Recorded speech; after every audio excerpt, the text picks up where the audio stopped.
difficulties of coping with a father who's alcoholic and a wife beater.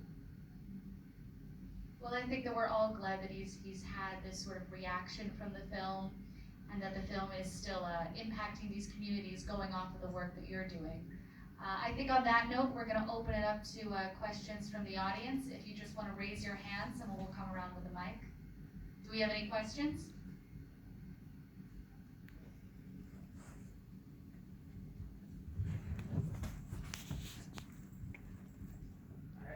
In the documentary, I saw that it was very difficult to get funding. Did the documentary help you at all to get funding for your program? Harish, could you hear that? No, it was very faint. The question was, we saw in the documentary that it was difficult for you to get funding for your program. Have you since been able to get some form of funding?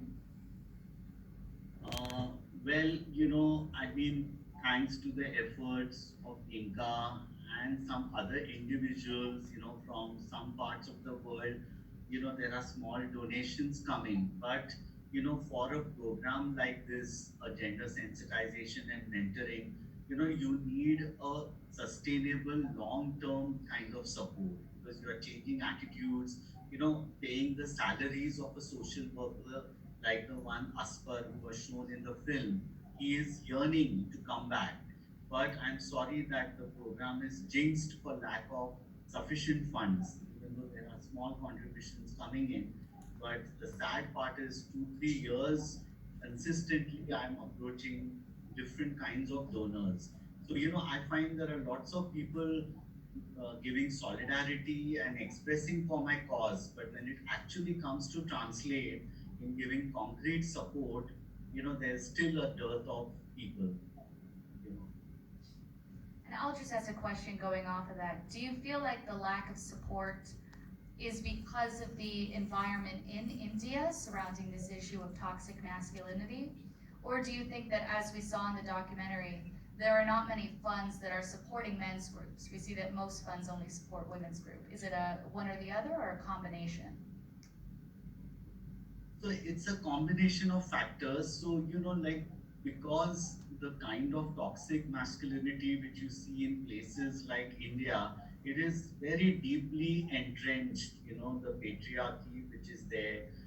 So, like you have all the subsystems like family, religion, education, governance, and the media.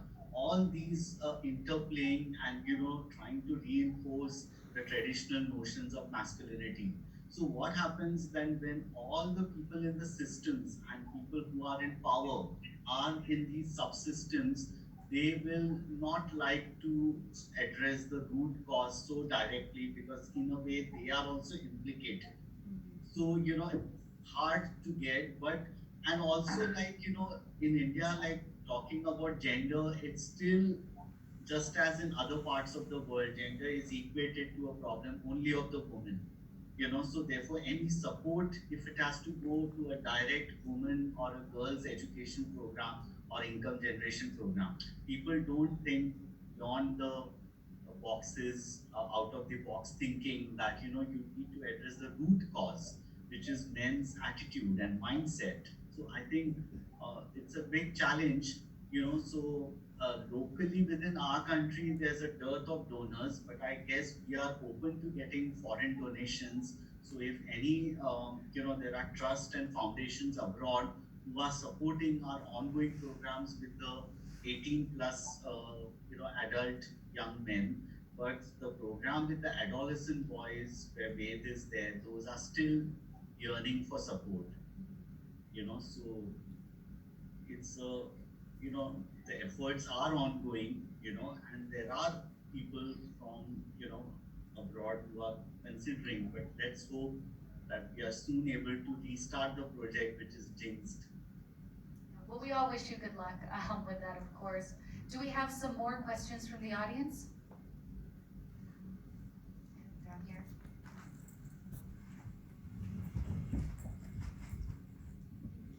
Oh, okay. Hi. I have a question for Ved. Does he feel that within his generation there is like a consistent change with how young guys view masculinity and also in their attitude towards women? Harish, could you hear that question? Oh, I'm sorry. Oh, it's okay. Very faint. We have a question for Ved, if you could translate it.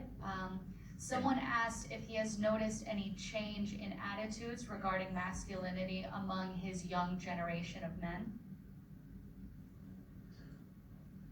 So वेद, ये सवाल है कि तुम मावा से जुड़े तो तुम्हारा जो मतदान की बारे में जो सोच है जो पहले थी और उसके बाद वो बदली क्या?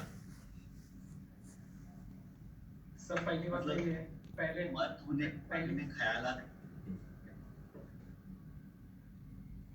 सर पहली बात तो मेरा लैंग्वेज ही पहले ये चेंज था, फिर अभी थोड़ा ठीक हुआ और बात करना तरीका भी ठीक हुआ और रहना बात करना किसके साथ कैसे रहना है वो सब ठीक हुआ। और माओ में आके मुझे बहुत अच्छा लग रहा है कि मुझे बहुत जगह से सपोर्ट मिला है और मुझे लग रहा था कि मैं जो बस्ती में रहता हूँ कि वही बस्ती में रह के मैं बिगड़ जाऊँगा, मैं कभी कुछ आगे नहीं पढ़ पाऊँगा। पर आज मुझे लगा कि मैं किसी संस्था में आके मावा संस्था में आके जुड़ा हो, उसमें सुधार भी आया। मेरे डॉक्यूमेंट्री फिल्म में दिखाया है कि जो आज मेरे साथ हो रहा है मेरे पापा के साथ हो रहा है, जो पापा ने हम लोग के साथ किए घर की स्थिति की वजह से मुझे लगता था कि मैं कुछ कर ही नहीं पाऊंगा, कुछ आगे बढ़ ही नहीं पाऊंगा। पर मुझे मतलब अभी लग रहा है कि थोड़ा थोड़ा मैं ऊपर आ रहा हूँ और लैंग्वेज भी थोड़ी सही हो रही है और बात करने तरीका रहना और मेरे व्यवहार बात करने के तरीके थोड़े अच्छे बन गए।